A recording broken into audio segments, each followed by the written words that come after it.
के दिन अगर शिव जी के मंदिर में पानी चढ़ाया जाए, जल चढ़ाया जाए, तो घर में विद्वत्ता का अनुभव होता है महाराज। भगवान विष्णु ने जाते हुए शिव बाबा को देखा। शंकर भगवान से, भगवान नारायण ने कहा आप कुछ कहेंगे नहीं? भगवान शंकर कहते हैं नारायण चिंता मत करो, बार के दिन अगर दाल चढ़ा कर जाएगा, चने की दाल को मंदिर के पीछे बैठकर ओम नमः शिवाय बोलकर जो नारायण को समर्पित करेगा, उसके मनवांचित फल को मैं 3 महीने में पूरा कर दूंगा, उसके मन की कामना को मैं 3 माह में पूर्ण कर दूंगा। आज भी नियम है, चने की दाल को लेकर जाते मंदिर के पीछे बैठकर चने की दाल को लेकर ओम नमः शिवाय का जाप करते हैं। 7 बार ओम नमः शिवाय बोलकर चने की दाल वापस घूमकर भगवान विष्णु को समर्पित करी जाती है, तो 3 महीने में मनोकामना पूरी हो जाती है। उस चने की दाल का इतना प्रमाण, इतना प्रमाण गुड़ जोड़ता है।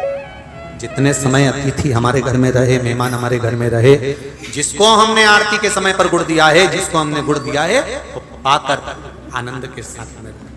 अच्छा, कभी तुमने सुना जो जिसके यहाँ पर गणेश जी नहीं होते, शादी ब्याह में अगर गणेश जी नहीं मिलते तो क्या करते हैं, वो गुड़ का जो ढेला होता है ना, उसी को आधा तोड़कर गणेश जी बना के रख देते हैं और उसी आधे गुड़ के ढेले का भोग लगा देते हैं। गुड़ का ही गणेश और गुड़ ही खजाना। देखिए जरा भाव देखिए हमारे सनातन धर्म में, भगवान को रिझाने का तरीका देखिए। अब कई लोग कहते हैं ये गुड़ से क्या होता है, ये मूंग से क्या होता है, ये धने से क्या होता है, चावल से क्या होता है, बेलपत्र से क्या होता है। अरे भाई, समर्पित करोगे, पाओगे तो जानोगे ना। सावन के बार के दिन जिस लड़का और लड़की का विवाह नहीं हो रहा, बहुत हताश हो गए, परेशान हो गए, विवाह संबंध जमी नहीं रहा, किसी भी बुधवार के दिन तांबे के कलश में चने की दाल को भर लीजिए, किसी भी बुधवार, और तांबे के कलश में चने की दाल को भर लो, उसमें 2 गोल सुपारी रख लो, पूजन वाली सुपारी रख कर 2 सिक्के उसमें रख लो, पीले कपड़े से मुख बांध दो, उसका पूजन करो बुधवार के दिन भी, और गुरुवार के दिन उसका पूजन स्नान करने के बाद करना। पर घर में किसी से बात मत करना, मुख से शब्द मत बोलना, मुख झूठा मत करना।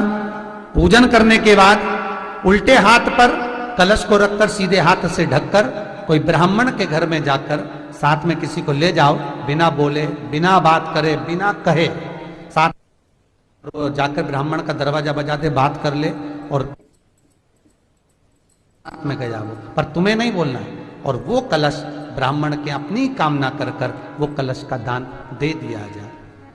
महाराज, ज्यादा से ज्यादा 4 महीना 3 महीने के अंदर विवाह संबंध पक्का हो जाता है।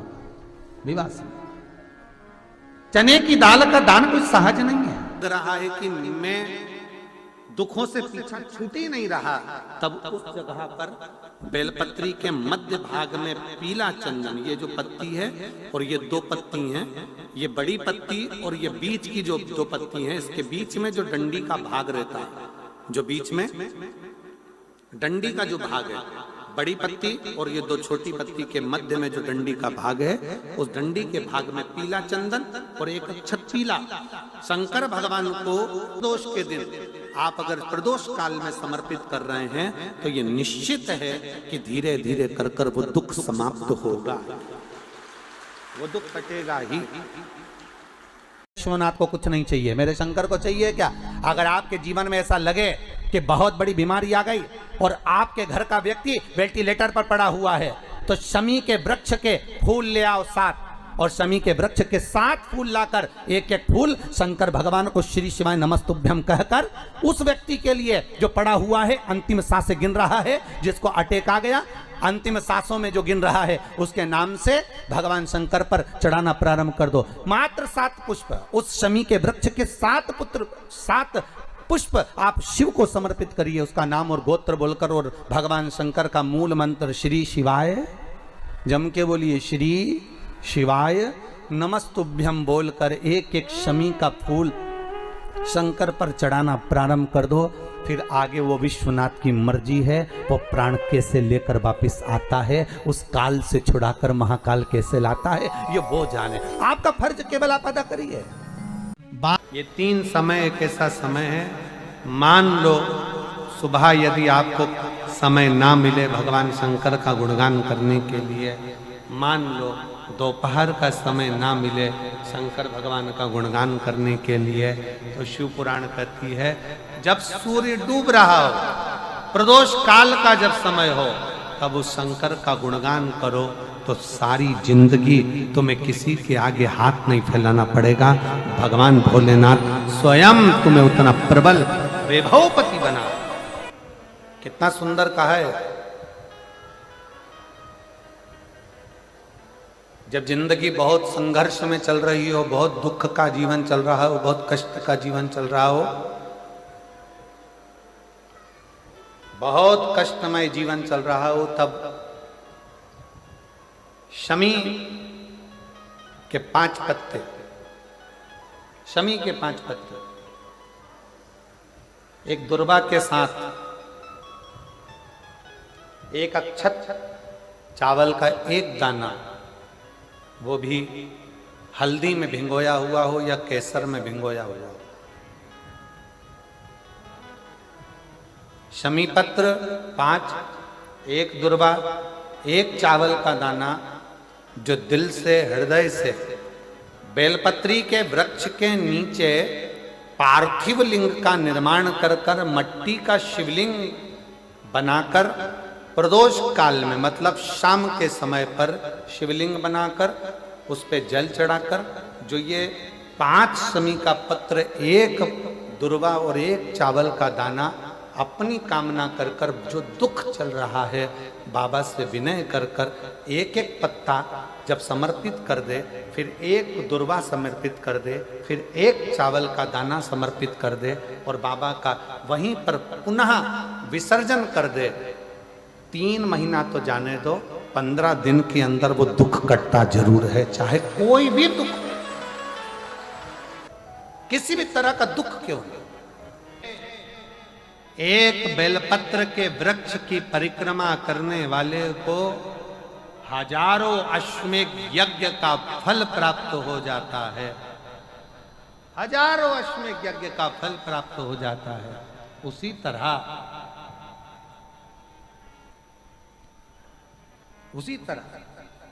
एक पार्थिव लिंग का निर्माण करने वाले को, मिट्टी का शिवलिंग का निर्माण कर कर पूजन करने वालों को 12 ज्योतिर्लिंग के शिवलिंग के दर्शन का पुण्य फल प्राप्त। जब श्री बद्रीनाथ भगवान विश्राम करते हैं, पट जब बंद होते हैं, तो मेरे नारायण के हृदय से बाहर जो लक्ष्मी जी का मंदिर है, वहां से लक्ष्मी जी को लाकर हृदय से लगाया जाता है और भगवान को एक कम्मल पूरा घी में उसको लपेट कर, पूरे घृत में उसको लगाकर, गौ माता के घृत में उसको लगाकर नारायण को भगवान शिव का स्मरण कर कर लपेटा जाता है। भगवान नारायण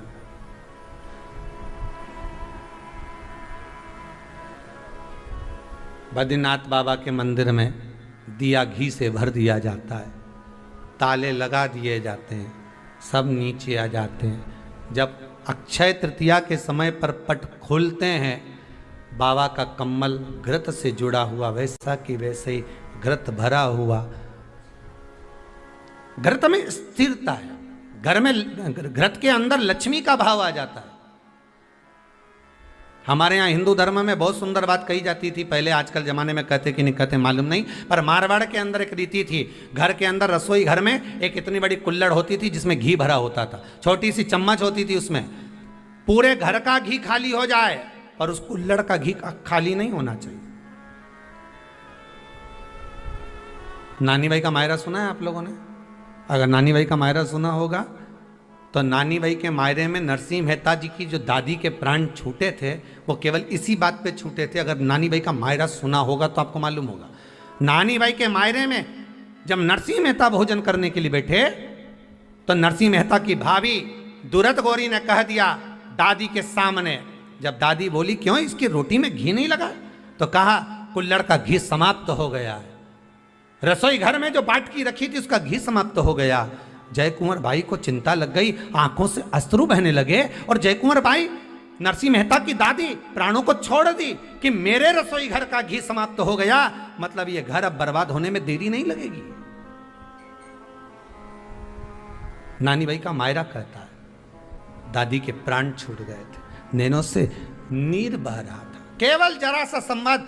शास्त्र कहता है घर के रसोई घर में जिस बाटकी से आप रोटी पर घी लगाते उसकी बाटकी में भले आधा चम्मच घी पड़ा पर पड़े रहना चाहिए। क्यों? वो लक्ष्मी को घटने नहीं देता। जिस दिन बाटकी मंज जाए, साफ हो जाए, उसी दिन उसको धोकर पोंछ कर वापस भर देना चाहिए। अगर बाटकी गंदी हो गई तो आप धो पोछो, मना नहीं है, पर उसको धोने पोंछने से पहले एक कटोरी में घी भर दो, चम्मच रख दो। पर रसोई घर में बाटकी में घी होना चाहिए और उसमें आप डालते रहो और लगाते रहो, रोटी में चलेगा, पर बाटकी का घी समाप्त नहीं होना चाहिए, कुल्हड़ का घी समाप्त नहीं होना चाहिए। वो बरकत है, वो भंडार है, वो संपदा है हमारी।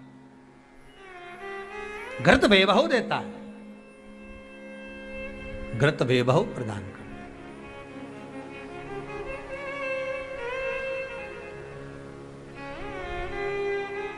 घृत वैभवता देता है।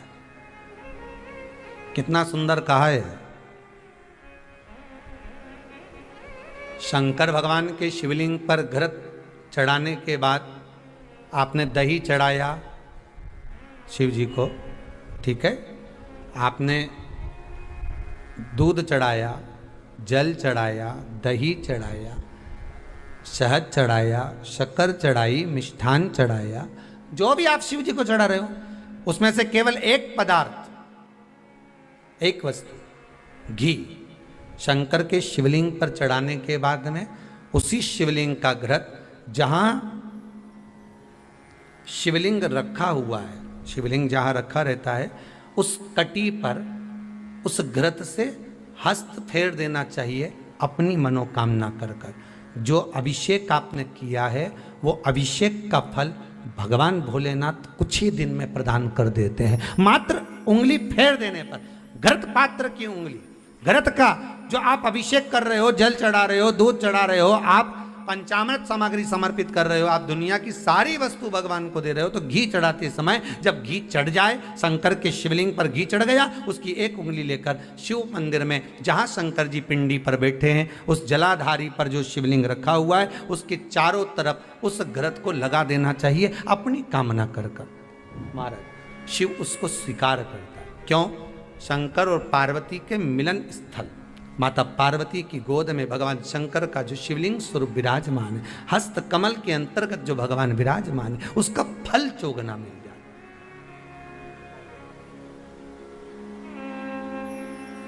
शक्तिपीठ नाम सुना है? अरे बोलो तो, जितने लोग कथा सुन रहे, शक्तिपीठ नाम सुना है? शक्तिपीठ का मतलब क्या होता है? जहां पर माता सती के अंग के टुकड़े होकर गिर पड़े, वो शक्तिपीठ के रूप में निर्मित हो गए।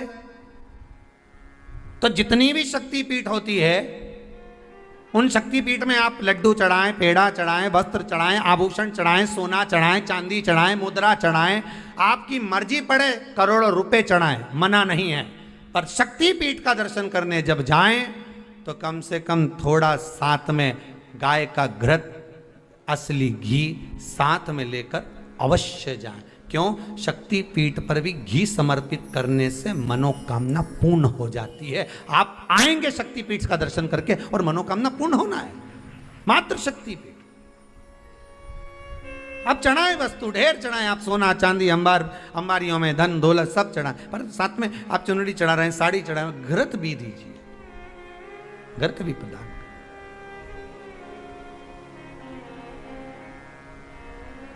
घृत का दान मूल है। धर्म पत्नी से संतान नहीं, औलाद नहीं, बड़े दुखी है, बड़े दुखी। अच्छा, संतान नहीं हो, किसी नारी की गोद, अगर स्त्री की गोद अगर खाली रह जाए तो भी दुख होता है उसको कि मेरे घर में औलाद नहीं, संतान नहीं। हम कई बार कहे, आज फिर कहते हैं, ये टेस्ट भी बाद में कराना, सारी जांचें बाद में कराना। एक बार शंकर का भजन कर कर देख लो, सब जगह से अगर हार जाओ और सारे रिपोर्ट आपकी आपने सब दूर दिखा ली, तो एक बार शंकर पर भरोसा कर कर तुम रुका जी का नाम लेकर सफेद आंकड़े की जड़ को शिव जी पे से रजस्वला धर्म के 7वें दिन 21 बार घुमा लो, नाम गोत्र बोलकर कमर में लाल धागे में बांध लो, पीपल के पत्ते शिव जी को चढ़ाओ, उठाकर लाओ, उस एक पत्ते को रात्रि को गाय के दूध में उकालो और उस दूध को दोनों पति पत्नी पियो, साथ रहिए। समय आएगा, बाबा चाहेगा तो 3 या 4 महीने में गर्भ ठहर ही जाएगा। सारे डॉक्टर को दिखा लिया अपनी जगह, टेस्ट भी करवा लिया अपनी जगह, पर एक बार प्रयोग, और वो विश्वास रखकर करना पड़ेगा। शंकर पर जो भी कार्य कर रहे हो आप, जो उपाय कर रहे हो आप, शिव का स्मरण कर, भगवान पर अगर विश्वास रखोगे, भरोसो दृढ़ इन चरणन कहो, श्री वल्लभ नखचंद्र छटा बिन सब जगमा ही अंधेरो। अगर भरोसा है तो शंकर है, और भरोसा नहीं तो शिव कहां से। विश्वास लेकर अगर आए हो तो काम तो होगा। ये लोग काशी से आए हुए हैं, विश्वास लेकर ही तो आए होंगे कि हम जाएंगे शंकर की कथा में तो बाबा कृपा जरूर करेगा। कई लोग यहाँ पर बैठे हुए हैं जो विश्वास लेकर आए हुए हैं, दूर दूर से आए हुए हैं, केवल विश्वास लेकर कि भगवान कृपा करेगा किसी ना किसी रूप में, मुझे विश्वास है कि बाबा मेरी सुनेगा। और फिर कहता हूं, कथा में अगर आपने मन लगा लिया, भले टीवी चैनल के माध्यम से श्रवण कर रहे हो, भले मोबाइल के माध्यम से श्रवण कर रहे हो, भले पंडाल में सुन रहे हो, बाबा से अगर दिल से आपने अगर कह दिया तो 3 महीना बहुत होता है सब कामना पूरी होने के लिए। मेरा बाबा आपको कुछ ना कुछ दे ही देता है, बस आपकी रुचि के अनुसार सुख प्रदान कर ही देता है। आप उस पर विश्वास, भरोसा, भटकना नहीं है हमको। जिस नारी का रजोधर्म के अंतर्गत नारी को जो जो परेशानियां होती हैं, कोई के 8 दिन पहले, 4 दिन पहले, 3 दिन पहले कहीं ना कहीं रजोधर्म के अंतर्गत जो बीमारियां होती हैं, उसके लिए महाराज 7 चने की दाल के दाने तुलसी महारानी के सामने कटोरी में रखकर तुलसी के 3 पत्ते उसमें डालकर अपनी मनोकामना कर कर तुलसी में 3 बार जल छोड़कर वो तुलसी और वो चने की दाल ले जाएं और उसको धीरे धीरे कर कर एक एक कर कर सुबह शाम दोपहर में उसको खा लीजिए। रजोधर्म से जुड़ी हुई परेशानी समाप्त। कोई सहज नहीं है महाराज। चने की दाल को स्वर्ण दान का भी भाव कहा गया। हमारे हिंदू धर्म में चने की दाल को स्वर्ण दान भी करते हैं। जो व्यक्ति स्वर्ण दान नहीं कर पाता वो चने की दाल का दान कर देता है, तो स्वर्ण दान के बराबर मान्य है महाराज। फिर निवेदन करा, चने की दाल का व्याख्यान वर्णन फिर किया गया। मान लो कोई प्लाट है, कोई प्रॉपर्टी है, कोई जमीन है, कोई जायदाद और नहीं बिक रही, बहुत परेशान हो गए, लाखों करोड़ों रुपए तुम्हारे डूब गए और ये प्रॉपर्टी बिके, तब तुम उबरो, तो उसके लिए चने की दाल को एक रात्रि पहले रविवार के दिन घर में गला लीजिए और उसको गलाकर दूसरे दिन उसमें थोड़ा सा चंदन मिलाकर पीस लीजिए। पर पीसना आपको मिक्सर में नहीं है, पीसना आपको सिलबट्टे पर, चकोटी पर जो आपके यहाँ उससे उसको पीस लीजिए। और पीसने के बाद उसमें थोड़ा सा दूध मिलाकर शिव मंदिर में जाकर शंकर भगवान के शिवलिंग का सोमवार के दिन लेपन करिए। लेपन कर कर अपनी कामना कर कर शिवलिंग पर 3 उंगलियां लगा लीजिए महाराज, अपनी कामना कर कर।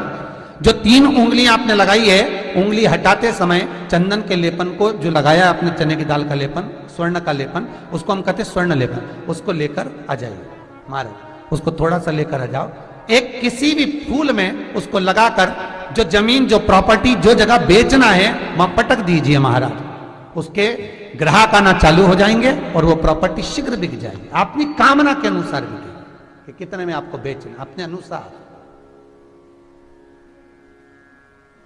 महाराज चने की दाल स्वर्ण दान के बराबर है। चने की दाल को सहज नहीं समझा जाता, गुरु भक्ति के लिए बहुत मूल है। माताएं कई बार पीले गुरुवार करती हैं या केले के पेड़ के नीचे पूजन करती है तो चने दाल समर्पित करती है। क्यों करती है? उसका भाव है स्वर्ण दान के बराबर, मनवांचित फल की प्राप्ति के लिए, मनोकामना के लिए। जिस जमीन में फसल कम होती हो, जिस जमीन में प्रॉपर्टी के अंतर्गत कहीं लाभ नहीं मिल रहा हो, जो कई लोग वो जमीन की दलाली का काम करते हैं ना, जमीन बेचवाते हैं, खरीदवाते हैं और कोई लाभ ही नहीं मिल रहा, कई दिनों निकाल दिए, साल निकाल दिए, कोई लाभ नहीं हुआ, तो निवेदन है शंकर भगवान के मंदिर में शिवलिंग पर 108 चने के दाल समर्पित करो। उस 108 चने की दाल को प्रदोष के दिन शाम के समय समर्पित कर कर उस दाल को उठाकर लिया, जेब में पीले रुमाल के साथ उसको बांध कर रख लो। किसी प्रॉपर्टी का सौदा कराने जाओ, उसको पटक कर लेकर जाओ, आपके लाभ होना चालू, सौदे होने चालू, आपको कमीशन मिलना चालू। बद्रीनाथ में अगर 41 दाने चने की दाल के पीले कपड़े में बांध कर जो शंकर भगवान के 41 बार नाम लेकर बद्रिकाश्रम को चढ़ाता है, आज भी उसकी मनोकामना पूरी हो जाती है। इसलिए बद्री नारायण में चने की दाल चढ़ती है। क्यों चढ़ती है किसी को नहीं मालूम, पर उसका कारण यह शिव महापुराण में लिखा कि बद्रिकाश्रम में चने की दाल शंकर भगवान का नाम लेकर चढ़ाई जाती है। क्यों? क्योंकि जब जैसे दादी को स्वर्ण सीढ़ी चढ़ाते हैं, देखा स्वर्ण सीढ़ी चढ़ाते हैं तो चने की दाल बर्तन में भरते हैं, फिर उस पर सोने की सीढ़ी रखते हैं, तब वो स्वर्ण सीढ़ी चढ़ती है। उसी तरह जब हम किसी बच्चे को गोदी लेते हैं और उसको कोई दान देते हैं, अपना मकान अपनी जायदाद जब उसके नाम लिखते हैं, तो बच्चे को जब गोदी लिया जाता है तो सामने थाली में चने की दाल भरी जाती है। नामकरण संस्कार जब बच्चे का किया जाता है तो सामने थाली में चने की दाल रखी जाती है। क्यों? चने की दाल जब हम दान करते हैं तो स्वर्ण के बराबर दान का, प्रॉपर्टी के बराबर दान का लाभ जीव को प्राप्त होता है। आज भी नारायण के मंदिर में बद्रिकाश्रम में 41 दाने चने की दाल के देने पर, आपको 41 तो गिनता नहीं इसलिए पोटली में बांध कर ले जाता है, जितने हैं दे दो, शिव का नाम समर्पित करिए। हर हर भगवान शिव का नाम लेकर बद्रिकाश्रम में चने की दाल का दान। अच्छा, इसलिए केदारनाथ में जपा जाता है नारायण नारायण और बद्रिकाश्रम में जपा जाता है ओम नमः शिवाय। दोनों जगह विपरीत दशा है। केदारनाथ जी में क्या जपना चाहिए? श्रीमन नारायण, ओम नमो भगवते वासुदेवाय, श्री कृष्ण शरणम मम। ऐसे केदारनाथ जी में बैठकर भगवान का नाम का जाप करना चाहिए। और बद्रिकाश्रम में जब भी जाओ तो मुख से ओम नमः शिवाय, ओम नमः शिवाय। जैसे व्यक्ति का कोई काम नहीं हो रहा हो, बहुत दिन से लगे, बहुत समय से लगे, ये काम हो ही नहीं रहा, तो शंकर जी का नाम को उल्टा कर कर जपना चालू कर दो। नमः शिवाय ओम। सीधा नाम क्या है? ओम नमः शिवाय, शिवाय नमः ओम।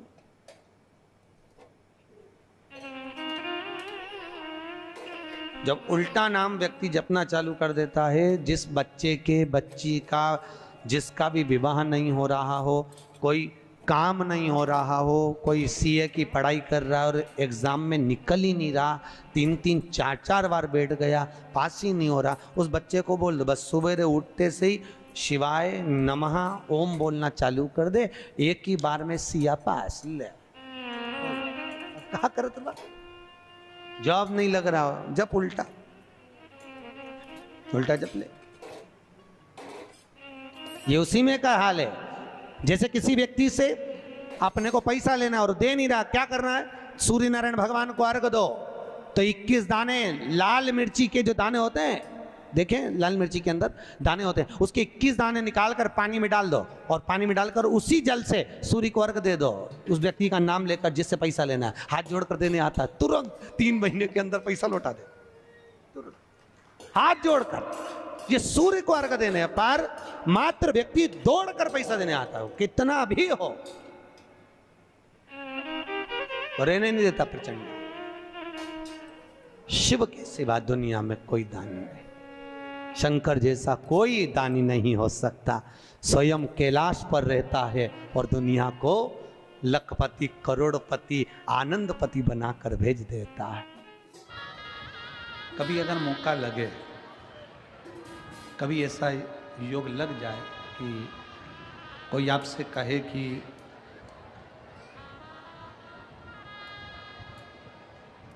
आपके शरीर में बहुत भारी कोई रोग हो गया और बहुत बड़ा रोग है, बहुत रोग, और शरीर में बहुत बड़ा रोग हो गया हो और वो रोग समाप्त नहीं हो रहा, वो रोग समाप्ति की ओर जा ही नहीं रहा, रोग समाप्त हो ही नहीं रहा, तो एकांक्षी नारियल लीजिए। श्रीफल, नारियल देखा है सब लोगों ने? श्रीफल जो होता है, नारियल जो होता है, एकांक्षी नारियल। एकांक्षी नारियल से मतलब है कि नारियल में जो जटा होती है उस जटा के स्थान पर 3 नेत्र होते हैं। किसी किसी नारियल में 2 नेत्र होते हैं, किसी में 3 नेत्र होते हैं, किसी में 2 नेत्र होते हैं, किसी में 3 नेत्र होते हैं। तो 3 नेत्र वाला नहीं, 2 नेत्र वाला नहीं, कभी अगर मिल जाए, भूलवश तुम्हारे हाथ में आ जाए, एकांक्षी नारियल।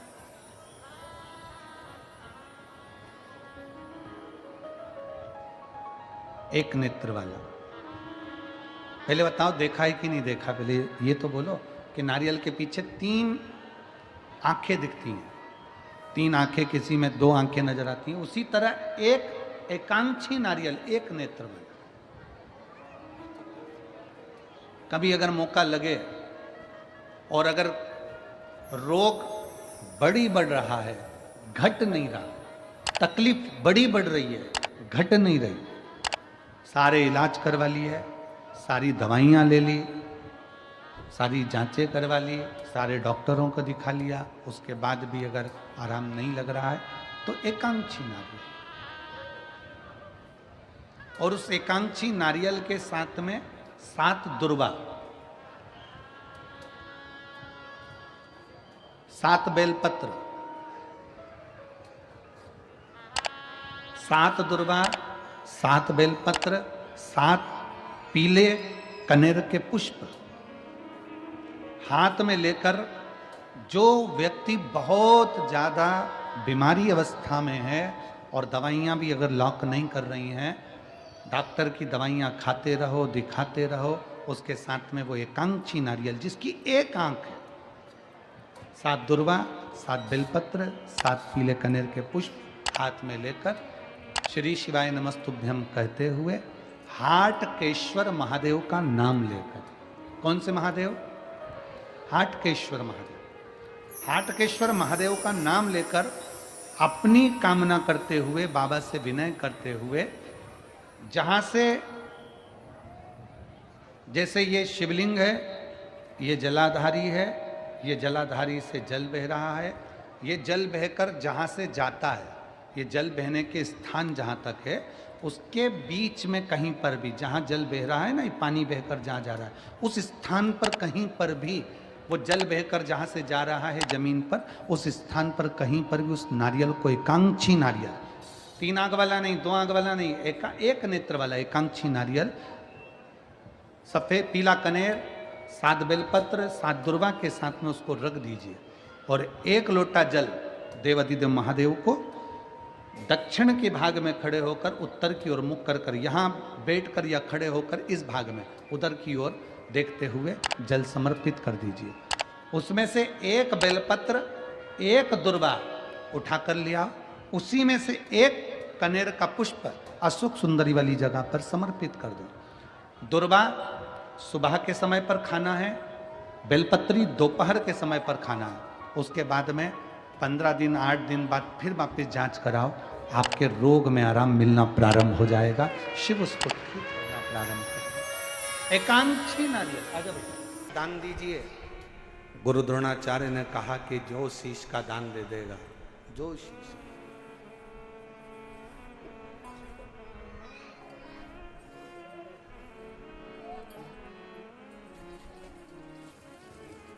मेरे शंभू ने कहा, मेरे शंकर ने, इस पवित्र कथा का आनंद कर रहा है, हस्तिनापुर शिव महापुराण की कथा करिए, जो शीश का दान देगा वो मुझसे शस्त्र विद्या सीख लेगा।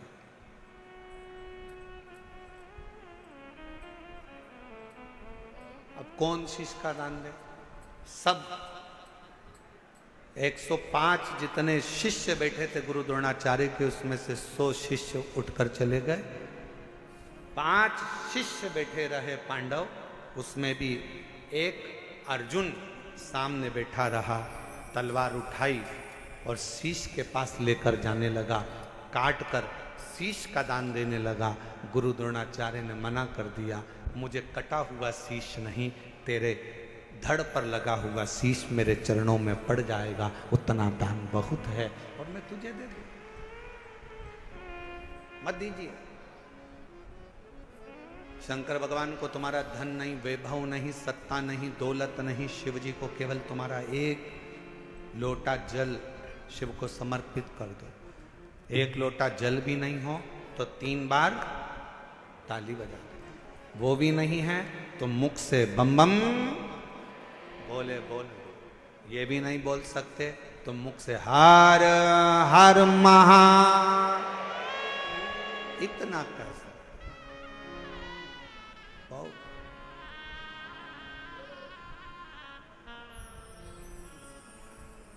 कुछ नहीं।